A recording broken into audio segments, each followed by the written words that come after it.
NASA نے حال ہی میں ایک ایسے پلانٹ کو ڈسکور کیا ہے جو 2 سٹارز کو آربٹ کرتا ہے۔ اس پلانٹ پر آپ ایک نہیں بلکہ 2 سن سیٹ اور سن رائز کو دیکھ سکتے ہیں۔ اس پلانٹ کا نام کیپلر 16b ہے۔ اسے ناسا نے 15 ستمبر 2011 کو ڈسکور کیا تھا اور اس پلانٹ کا قرآن کی سورہ المعارج میں ذکر کیا ہوا ہے۔ تو مجھے تمام مشرقوں اور تمام مغربوں کے رب کی قسم، بے شک ہم ضرور قادر ہیں۔ قرآن میں سورج سے ریلیٹڈ انفارمیشن کمال کی ہے۔ سورج میں 92% ہائیڈروجن اور 8% ہیلیم ہوتا ہے۔ پیریوڈک ٹیبل میں ہائیڈروجن کا سمبول H ہے جو عربی زبان میں ہا بنتا ہے۔ قرآن میں ایک سورت ہے جس کا نام سورہ الشمس ہے۔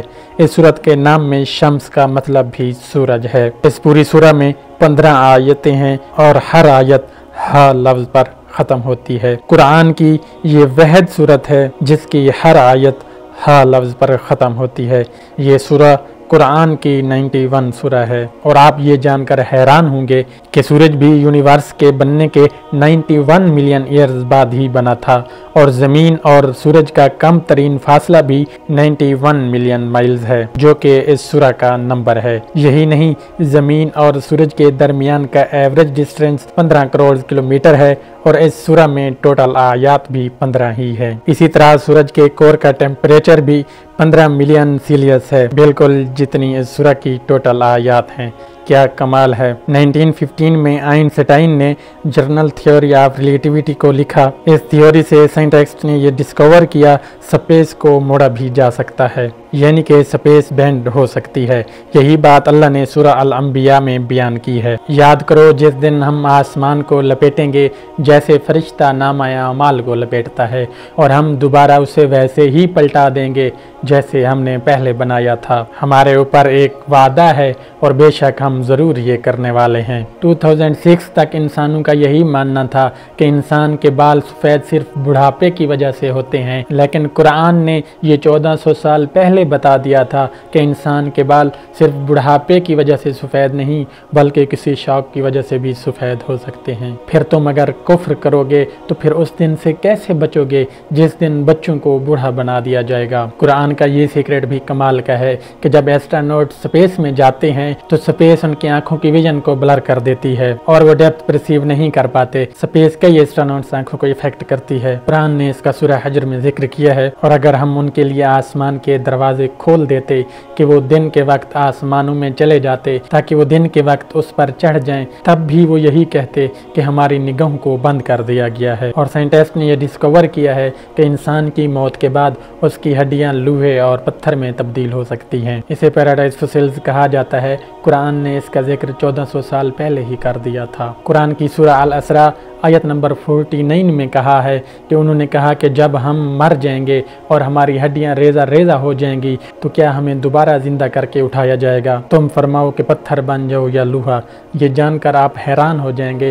کیا آپ کو پتہ ہے کہ سپائڈر فیمیل بچے پیدا کرنے کے بعد میل سپائڈر کو مار کر پھینک دیتی ہے، اور جب کچھ وقت کے بعد بچے بڑے ہوتے ہیں تو وہ اپنی ماں کو مار کر پھینک دیتے ہیں، اور یہ دنیا کا سب سے برا گھر ہے۔ اسے بھی قرآن میں ذکر کیا گیا ہے کہ جنہوں نے اللہ کے سوا اور مددگار بنا رکھے ہیں، بے شک ان کی مثال اس مکڑی کی طرح ہے کہ جس نے اپنا گھر بنایا، اور بے شک سب سے کمزور گھر اس مکڑی کا گھر ہوتا ہے۔ کیا اچھا ہوتا اگر وہ جانتے۔ اور اس آیت میں یہ بھی بتایا گیا ہے کہ فیمیل سپائڈر گھر بلڈ کرتی ہیں، نہ کہ میل سپائڈر۔ لیکن انٹرسٹنگ بات یہ ہے کہ کافی عرصے تک سائنٹسٹ کا یہ ماننا تھا کہ میل سپائڈر ہی گھر بلڈ کرتے ہیں، نہ کہ فیمیل سپائڈر، لیکن ہمیشہ کی طرح قرآن سچا نکلا، اور اب سائنٹسٹ بھی قرآن سے فل ایگری کرتے ہیں۔ جیسا کہ آپ جانتے ہیں کہ انسان کی انگلیوں کے فنگر پرنٹس، جو کہ انسان کے جسم کا سب سے ڈیفیکلٹ حصہ ہوتا ہے، ہر انسان کی انگلیوں کے فنگر پرنٹس ڈیفرنٹ ہوتے ہیں۔ یہ بات بھی اللہ نے قرآن میں ظاہر کی ہے۔ کیوں نہیں ہم اس بات پر بھی قادر ہیں کہ اس کی انگلیوں کے بوروں تک کو بھی ٹھیک کر دیں۔ ہم جو لوہا استعمال کرتے ہیں دراصل سپیس سے آیا ہے۔ آج سے ہزاروں سال پہلے جو لوہا میٹیور کے ذریعے زمین پر آیا تھا، جو ایک سائنٹیفک ایفیکٹ ہے، اور یہ بات قرآن نے 1400 سال پہلے ہی ظاہر کر دی تھی، اور ہم نے لوہا اتارا اس میں سخت لڑائی کا سامان ہے اور لوگوں کے لیے فائدے ہیں۔ اسی طرح اللہ نے سورہ انعام میں بیان کیا ہے، اور جسے اللہ ہدایت دینا چاہتا ہے تو اس کا سینہ اسلام کے لیے کھول دیتا ہے، اور جسے گمراہ کرنا چاہتا ہے اس کا سینہ بہت ہی تنگ کر دیتا ہے، گویا کہ وہ زبردستی آسمان پر چڑھ رہا ہے۔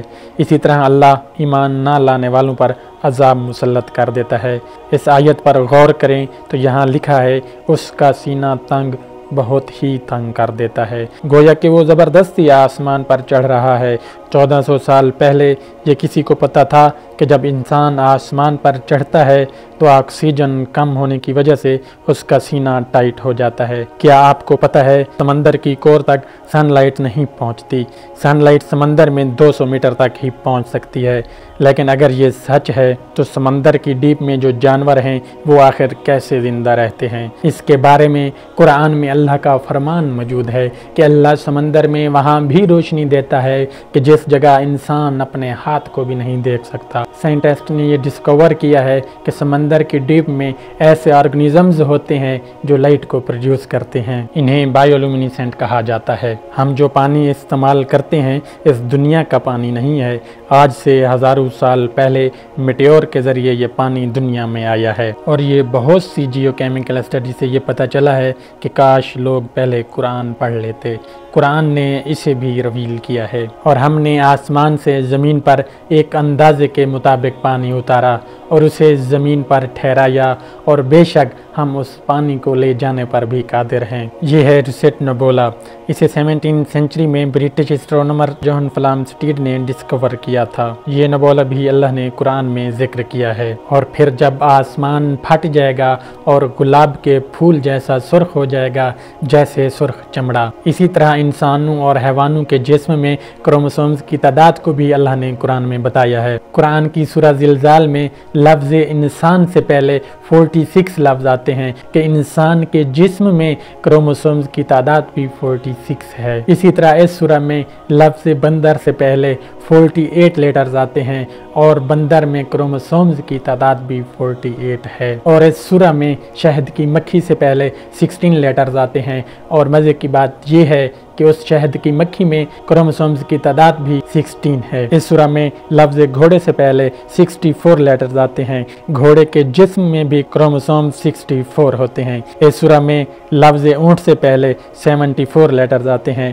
اور اونٹ کے جسم میں کروموسومز بھی 74 ہوتے ہیں۔ اللہ نے قرآن میں فرمایا، بے شک آسمانوں اور زمین کی پیدائش اور رات اور دن کے باہم تبدیلی میں عقل مندوں کے لیے نشانیاں ہیں۔ دنیا میں کوئی ایسی کتاب نہیں جس کے ہر سینٹنس میں اتنے راز چھپے ہوں۔ آج سے ہزاروں سال پہلے کسی انسان کے لیے ایسی کتاب لکھنا بھی امپوسیبل تھا، اور آج بھی امپوسیبل ہے، کیونکہ تب تو انسان کے پاس کوئی خاص ٹیکنالوجی بھی نہیں تھی، اور اب تو یہ سب وہی بتا سکتا ہے جس نے یہ سب بنایا ہو۔ بے شک یہ کتاب میرے رب کی طرف سے اتاری گئی ہے۔ ابھی تو آپ نے قرآن کے پیٹرن کو نہیں جانا، جب آپ اسے جانیں گے تو یقیناً آپ حیران رہ جائیں گے۔ اس کے بارے انشاءاللہ ہم اگلی ویڈیو میں ڈیٹیل میں بات کریں گے۔